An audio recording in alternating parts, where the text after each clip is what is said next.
So it kind of turns out I screwed up in my previous discussions about Hmmms and counter-arguments, and a number of you figured it out. So first, thank you very much. So I'd like to welcome you to this explanatory video where we will be discussing counter-arguments and a few other things. So yeah, first, thank you very much for pointing out my error. I appreciate it. Second, I screwed up between the tutorial and the assignment due tonight. The mistake. Where does the key quote from Hmmms go in the counter-argument?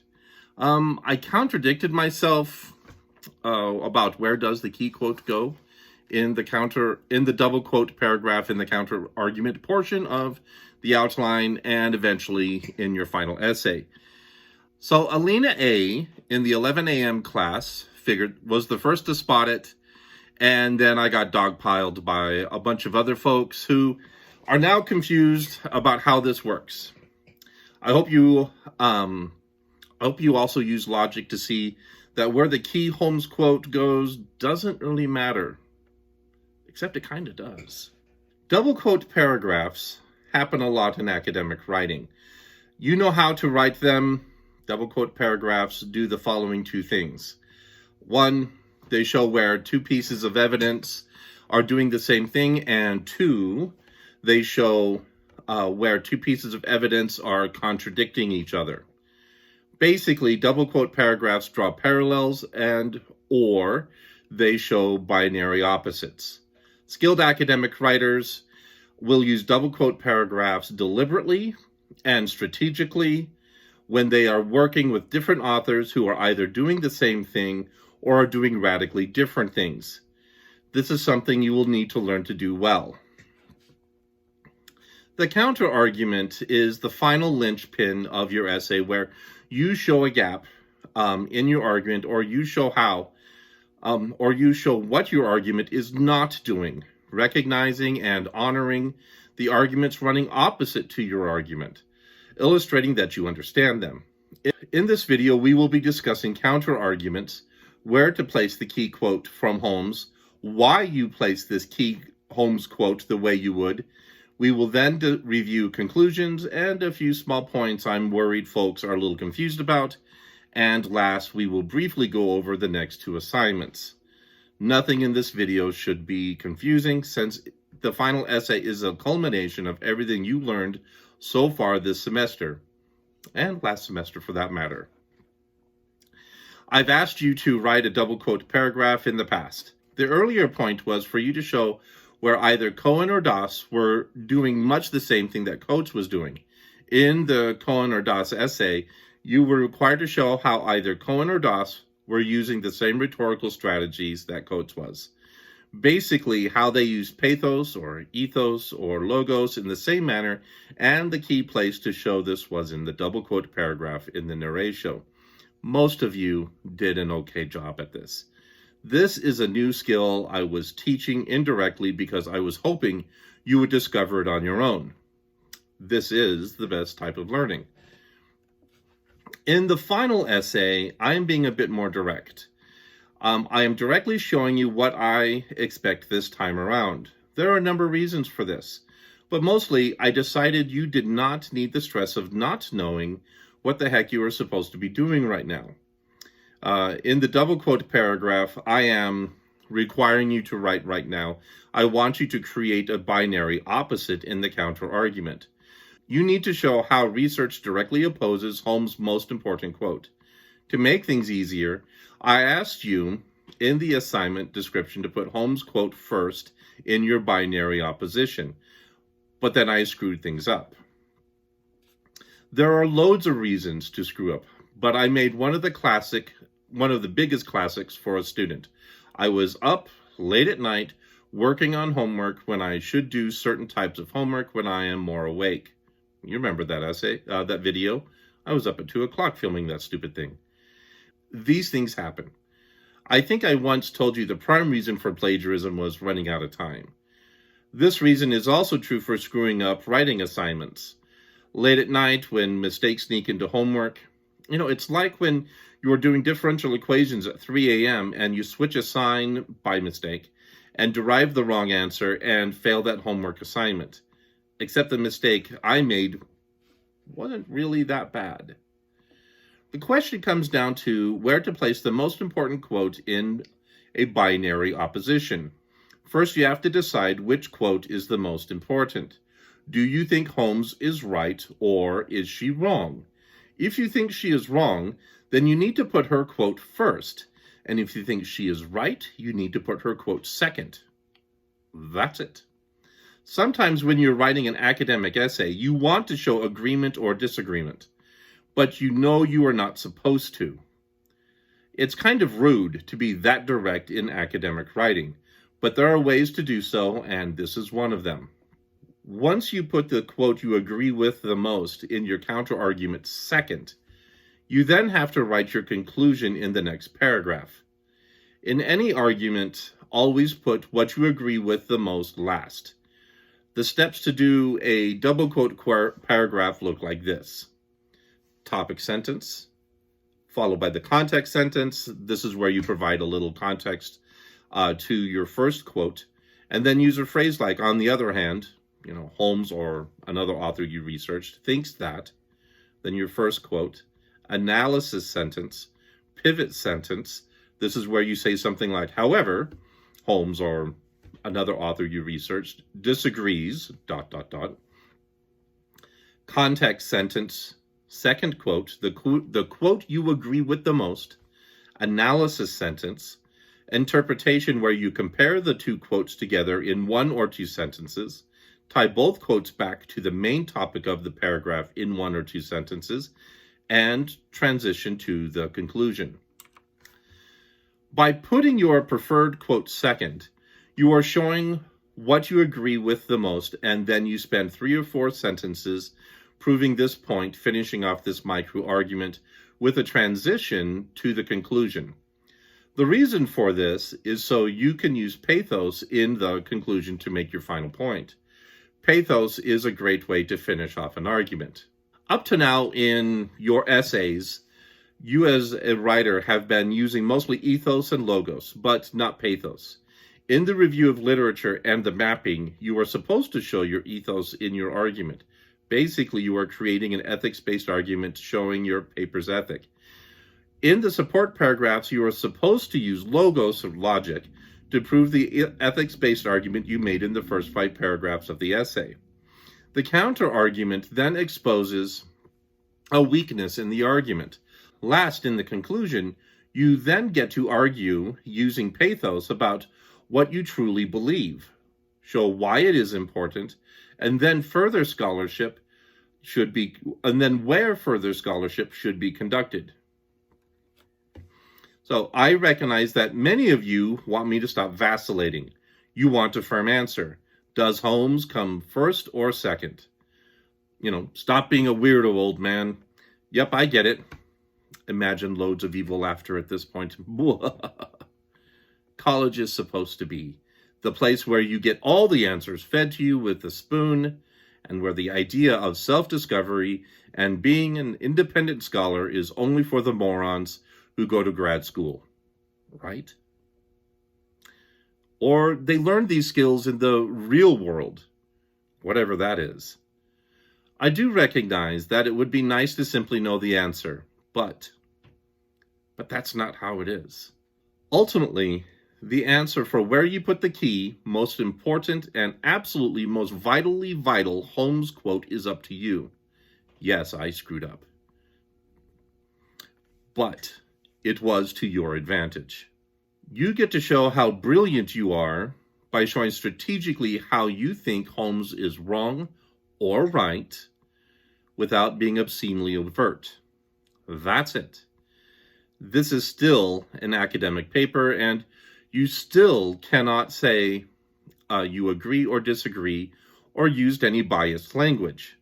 But right here is how you can show agreement or disagreement appropriately.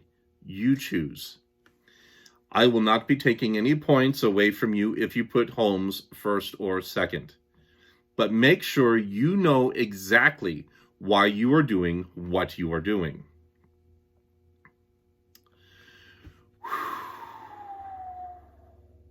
Wow, that was hard. Didn't you notice how there's editing all over the place? It's because I was reading something. My screen is right behind my camera, and I wish I had one of those cameras in my monitor, so this would be easier, but I don't have one of those. So did you notice everything I said fits in the six-part essay pattern? Sure, there are no quotes, but when you are writing an argumentative or instructional essay, the six-part form is brilliant and does not require evidence, though evidence is still important in both forms. That was a six-part essay in 11 paragraphs. I uploaded it to Canvas, and you can check it out if you want. It's also got the rest of the slides for the slideshow. So, now regarding conclusions, I made a video about conclusions before, but I didn't include a slideshow for you to use. I just watched it again, and it isn't all that bad once you get past my rants about grades. And I am, however, still pissed off about the pass-fail thing. The conclusion should look basically like this. A topic sentence, review the work done by the support paragraphs, compare to counter-argument, show the counter-argument is wrong, restate the thesis, stakes, or what the F, expand your personal larger world, expand your argument to your personal larger world, not society as a whole. Basically your circle of friends or the people you associate with. But don't do it to society as a whole, because that doesn't work. Those kind of arguments are a problem. And then possible opportunities for further research and scholarship. So here's a small snippet from the previous video I did about conclusions. Let's just watch it. It's only about 2 minutes long, and then we'll finish off the video after that. Now, here's some things that you'd never do. Do not bring in new information in your conclusion. Don't do it. Next, do not include a quote from your primary text or research text in your conclusion. The time for research materials is over. The last place you did research was in the reprehensio. Your time is done. You do not need any more researched materials. Also, what does not go in your conclusion is stuff that you cannot prove with the evidence in the story. So in the Faulkner story, there's lots and lots of other stuff that's going on. I can't include any of that stuff. I can only include what is in Faulkner's story. Okay? Has to be tight. Can't screw around. Can't play around. Can't include any stuff, because I essentially only have, 7 to 9 sentences to do things. And so first sentence is a topic sentence, and it is, because you're writing a paragraph, you have to have a topic sentence. Okay? Then I have to have a context sentence. The context sentence is where I'm retelling what I did in the paper. The third sentence is the beginning of evidence, which is to restate the thesis, reword the thesis. The fourth step is to redo your stakes, reveal why this is important, and then your last step, your fifth step, is not only why this is important, why you're writing about it, but why we have to have further research into this area, why this needs to be examined further. Okay? So, that is the purpose of the conclusion. So, no new stuff, nothing that you couldn't establish in your paper, no quotes, no new research, none of that crap. Okay? It's not a hard thing to write, except it turns out it is a hard thing to write. You have to really get into it. So go back and watch that video. I called it a discussion about grades and how to write a conclusion. You can find it in my channel called Aaron Teaches English. Start watching at the 11-minute mark after you skip all the rants about grades. Okay, so here are a few things to remember in general, just in general about this essay. Your research is open-ended. You get to choose pretty much it. Please use academic sources. But your subject is something you discovered from Holmes's essay Variety Show. All the quotes in the review of literature come from Holmes and only Holmes. That's it. The stakes portion of the introduction must reveal why this subject is important to you. This is your WTF moment. This is where you explain why this is important. Please use the first person pronoun I in the introduction, mapping, and conclusion, but no place else. And remember, the final cannot be late. It is due at 11:59 p.m. on April 28th. So the next two assignments. The next two assignments are simple. You must outline your support paragraphs. This is due on Monday by 11:59 p.m. And next, you must turn in the rough draft. That is due on Wednesday by 11:59 p.m. I know this follows very closely after the outline, but the assignment shouldn't be that hard to do. Basically, the only thing you will be writing is the topic sentences and the transition sentences, so pretty easy. I made a video in the past that covered transitions, and I'll be doing another review for Tuesday. But that'll be pretty short. We're going to be focusing on some other aspects. Okay, so what was in this video? The counter-argument is the final linchpin to your essay where you show a gap in your argument or you show what your argument is not doing. Recognizing and honoring the arguments running opposite your argument, illustrating that you understand them. In this video, we discussed counter-arguments, where to place the key quotes from Holmes, why you'd place this key Holmes quote the way you would. We then reviewed conclusions and a few small points I'm worried folks are a little confused about. And last, we went over briefly the next two assignments. I hope this video cleared up a few things. Nothing in this video should have been confusing since the final essay is the culmination of everything you learned so far this semester and last semester for that matter.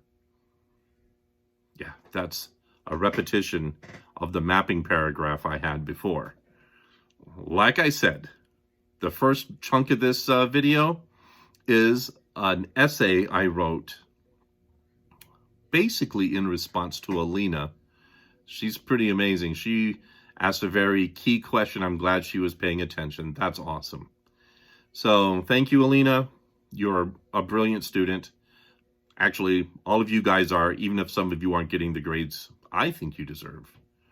But mostly that comes down to not following directions. There's nothing I can do about that. If you don't follow directions, I can't give you the grade I think you deserve as a good writer. I do want to point out something. I pointed out last semester, being a good writer is not the same as being a good student. Okay? Being a good writer means you are an effective communicator, and most of you guys are very effective communicators. The grade in this class is based on not only being an effective communicator, but also because you are a good student and you follow directions. So some of you guys are very good students, but you're getting a B+. And that's because you've got to work on some of your writing skills. Some of you guys are very good writers and you're passionate, but you're getting C's because you're not following directions. That's basically it. So thanks for watching my video. Gosh, we don't have much left in this semester. You guys have a very, very pleasant weekend. And see you later. Bye.